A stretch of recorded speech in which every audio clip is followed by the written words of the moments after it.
In this video, we will look at this Chinese trim router, a collection of router bits that came with a set. We'll try out all the bits and see how they perform. We'll create a tabletop jig.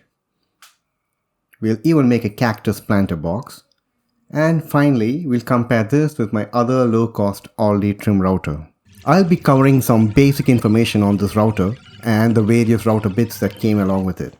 If you are not a beginner woodworker, this video may seem a bit too basic for you. So please feel free to skip this one and come back on my next video. Now, the number one question everyone would have is the ergonomics and the ease of use of these kind of trim routers. We will cover that shortly down in the video. But before that, this is how the router looks like. It has a toggle on-off switch on the top.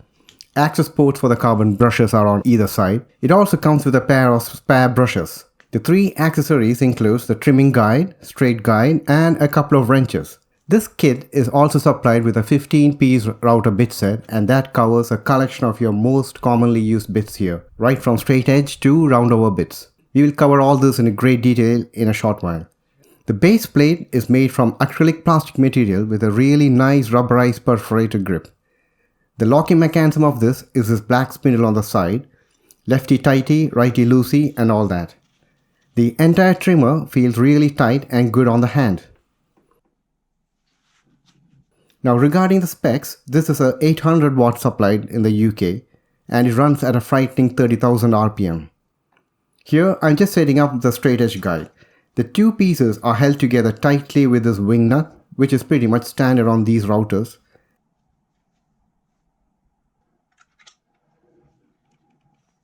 And the direction of use while handheld is generally left to right. Next, let's take a look at this trimmer guide. You would normally push your router against your workpiece on this bearing. So if you are using a bit without an inbuilt bearing for trim work, this is what you would do. As before, the direction again, if handheld, is generally left to right. Next, let's start this up. If you notice, the router starts almost at full speed straight away, which means that there is no soft start on this. So just be aware of this when you do use it. Make sure you grip it properly. Here is an exaggerated loose grip, and notice how the router can jump from your hand. But if you hold it properly as it's supposed to be held, then there are no issues and it is rock stable. Next, let's look at all the bits in full detail.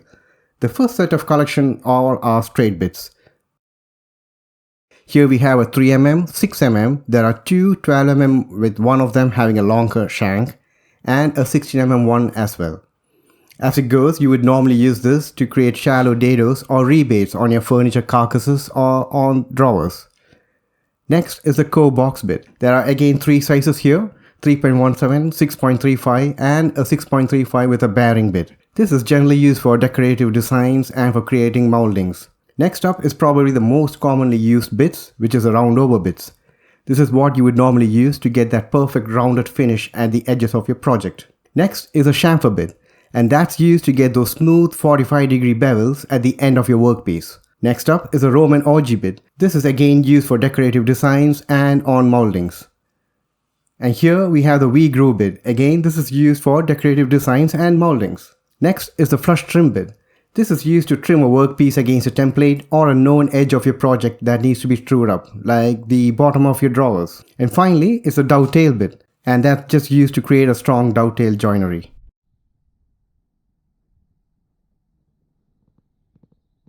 Alright, so now with all the introduction out of the way, let's start fitting a bit on the collet. We will start with the Roman ogee bit. So you place a bit with a stem halfway inside, finger tighten the nut, and then use the wrench supply to tighten it up. You just need to make sure it's adequately tight. There is no need to use superhuman strength while tightening it, as the motor spins in the same direction of the thread and it won't come loose.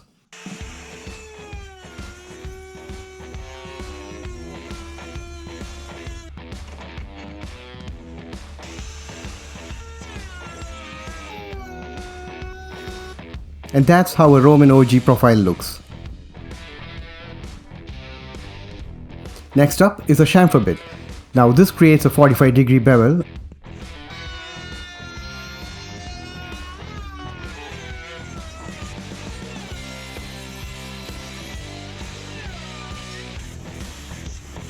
And that's how the chamfer profile looks.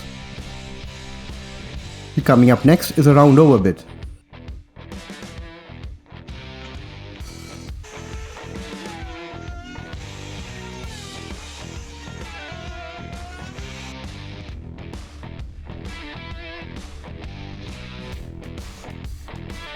Next up is the cove box bit. As this bit doesn't have a bearing on it, I'll be using a straight edge guide to route out this groove.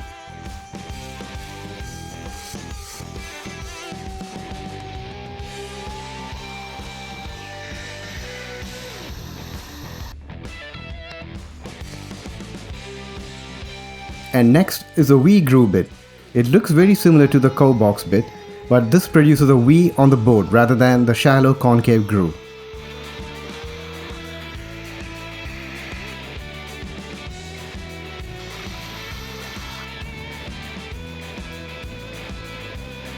And now for the dovetail bit.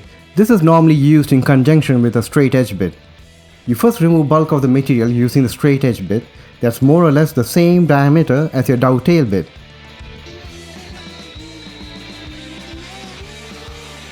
Then you swap out the bit to your dovetail bit. Just make sure that you tighten the bit up properly and not just like what I did over here. And I will explain that in just a minute.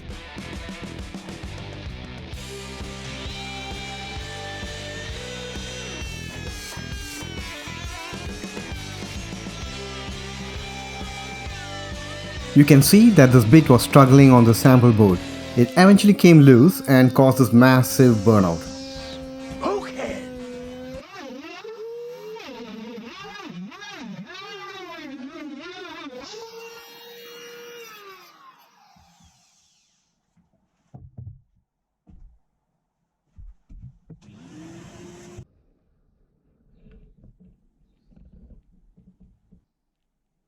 I first thought it was down to a dodgy bit, but while watching this clip again I realized that I didn't tighten it up properly. Rookie mistake.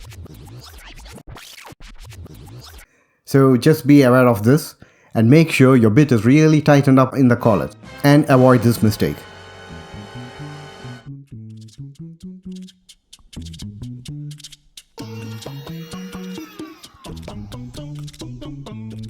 Well, after that I took a break and came back the next weekend. Now we'll make a really simple no frills tabletop router jig. For this I removed the base plate and drilled out an opening using a hole saw bit. And then I removed the screws from the bottom part of the plate.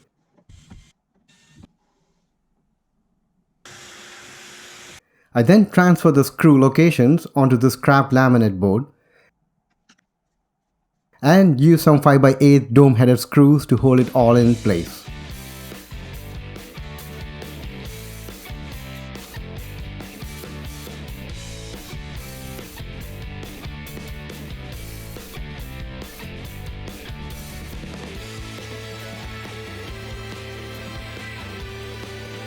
Make sure that the router is secure and that there is no wobble. Also, make sure that the collet can spin freely inside this hole. Here you can see how this is all going to work. I clamp the jig tightly on my T-track, and if you don't have a T-track you can just clamp it down, or even better you can just screw it down directly onto your work surface.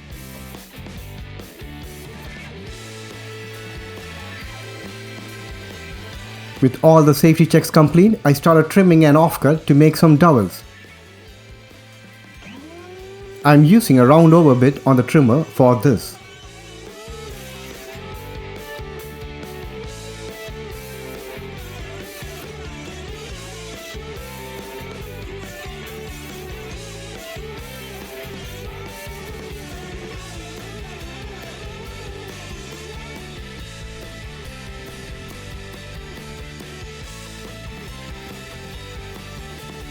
Next up, I'm using the same jig but upside down again to trim out these dowels on another project.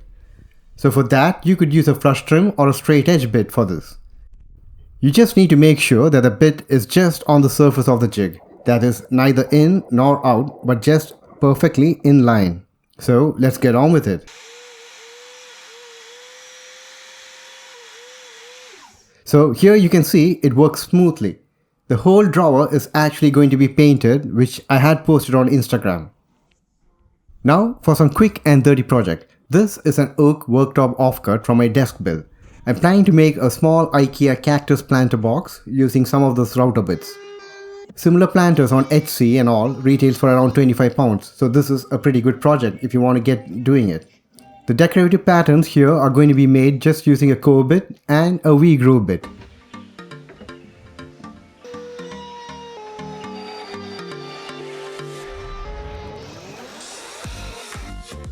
Now it's time to chop all this up on the miter saw. If you don't have one of these fancy ones, then you could use a handsaw or even a circular saw. But it's just going to be a bit more difficult to get the job done, but you could do it.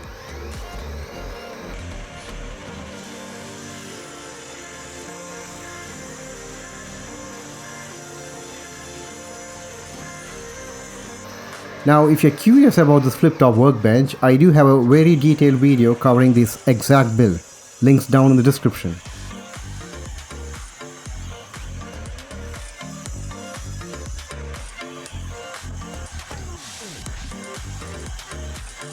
Now I cut all the pieces to size, and next I cut the 45-degree miters as well.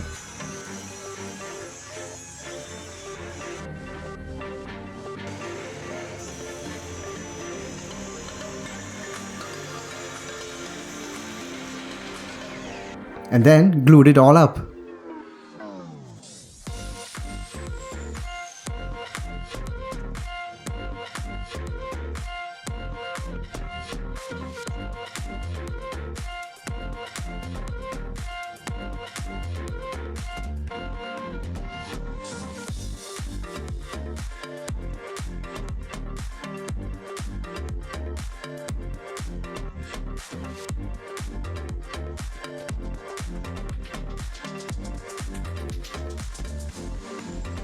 After the glue dried, I removed the masking tape.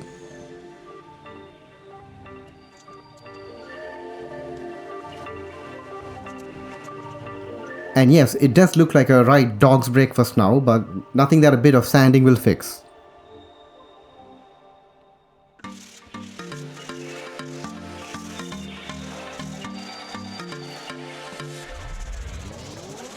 Next, I used a round over bit and gave all the edges a smooth rustic finish.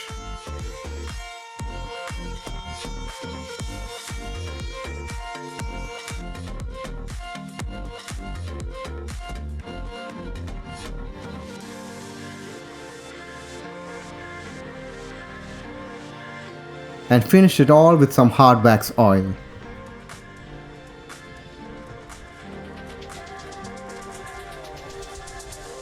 For the bottom, I just kept it really simple and hot glued in a piece of scrap laminate board that was cut to size.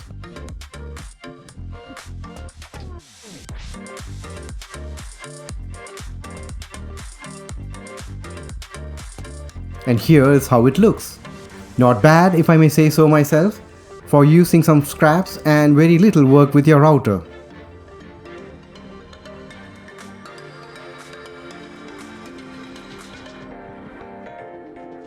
Just as a bonus, I used the offcuts from this planter and made some oak coasters as well. And FYI, these retailed for around £15 on Etsy. Now I gave all the edges on both the sides a quick round over with this jig. And then applied some finish and stuck some felt pads at the bottom. Again, it's a really simple project.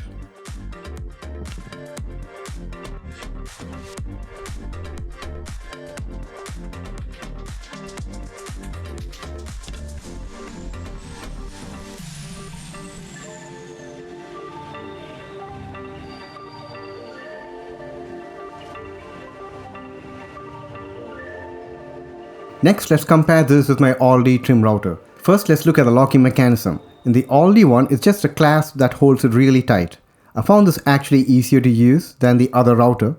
On the red one, you have to screw it in tightly. One of the drawbacks is that you never know when it could be too tight and strip off the thread. Second is the on-off switch. Here, it's a toggle on-off switch, just like the older Makita 3700 series ones. But on the Aldi, it's a switch that is slightly recessed. Now getting access to it is difficult, but it's probably a bit more safer from an accidental turning it on kind of a scenario. The third point is the top of the router.